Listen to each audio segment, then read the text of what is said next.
Masallı rayonu İşgədə kəndi. Bu kənd yaşıllıq ilə əhatə olunmuşdur. Ağac əkmə aksiyaları ilə birlikdə daha da yaşıllaşır.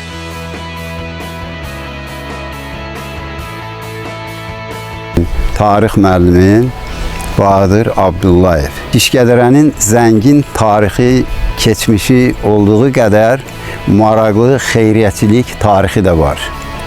Xeyriyyəçilik işi hələ İşgədərədə ötən əsrin 60-cı illərində məscidin tikilməsi ilə başlanır. Lakin son illərdə cavanlarımız xeyriyyəçilik işinə xüsusi əhəmiyyət vermişlər. Kəndimizdə xeyriyyə cəmiyyəti yaradılmışdır. Belə xeyriyyəçi şəxslərdən biri də əslən İşgədərəli olan akademik Əli Rza Nərimanoğlu Qafarov olmuşdur.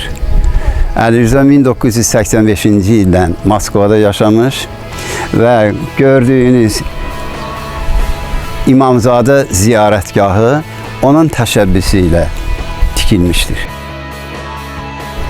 2000-ci il may ayının 27-sində İşgədərə İmamzadəsinin tikintisinə başlandı. Bu gözəl memarlıq kompleksinin layihəsi Moskvada hazırlanmışdı. Təbriz firmasının direktoru Əli Rza Qafarov Kvadrat M cəmiyyətinə sifariş verərək bu tarixi abidənin layihəsini işləyib hazırladı. Və abidənin də açılışı 2001-ci ildə olmuşdur. Ümumİttifaq Respublika əhəmiyyətli tarixi abidələrdən biridir İşgədərə İmamzadəsi.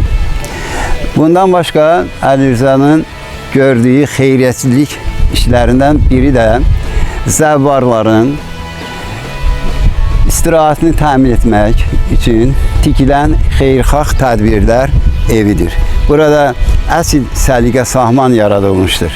120-yə qədər ağac əkilmişdir və Əli Rza Qafarov həm də İşgədərədə həkim məntəqəsinin tikintisinə də vəsait ayırmış və həkim məntəqəsinin binası da onun vəsaiti hesabına tikilmişdir. Bundan başqa kəndimizdə xeyriyyəçi cavanlar çoxdur.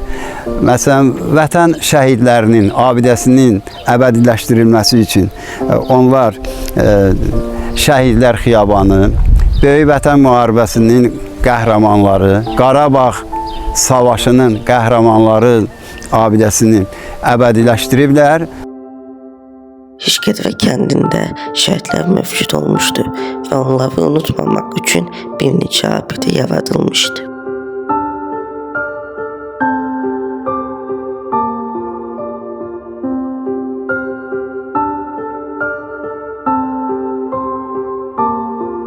Kəndimizdə xeyriyyə cəmiyyəti də mövcuddur. Onlar 30-dan çox insana dəstək olublar. Əgər könüllü dəstək vermək istəyirsinizsə, buyurun. Bilirdinizmi, Masalda ilk muzey İşgədərədə olmuşdur. Bəs muzey niyə bağlandı? Əvvəlcə baxaq görək, bu muzey necə bir yer idi?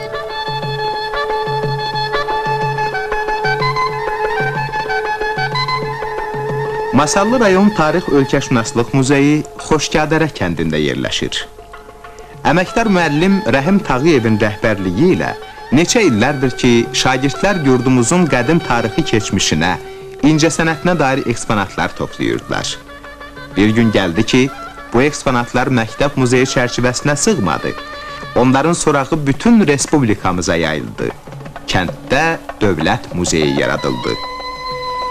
Toplanmış zəngin kolleksiya müxtəlif bölmələrə ayrılıb. Xalqımızın əkinçilik mədəniyyəti ilə səsləşən qədim əmək alətləri, miskərlik şeyləri, etnoqrafik nümunələr öz nadirliyi ilə diqqəti cəlb edir. Qədim pullar, duluzçuluq nümunələri muzeyin fəxridir.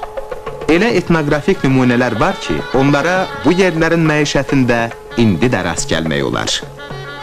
Azərbaycan torpağı xalqımızın çox əsrlik mədəniyyət izlərini özünün dərin qatlarında ana səxavəti ilə qoruyub saxlayır.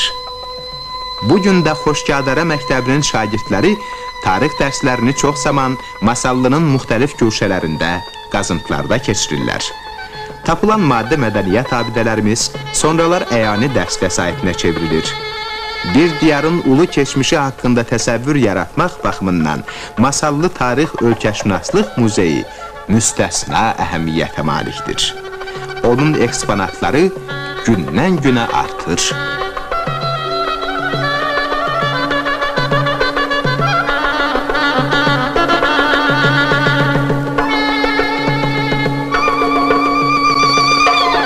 Niyə bağlandı və eksponatlar hava aparıldı? Əslində muzey fəaliyyətini dayandırmayıb və ya ləğv edilməyib.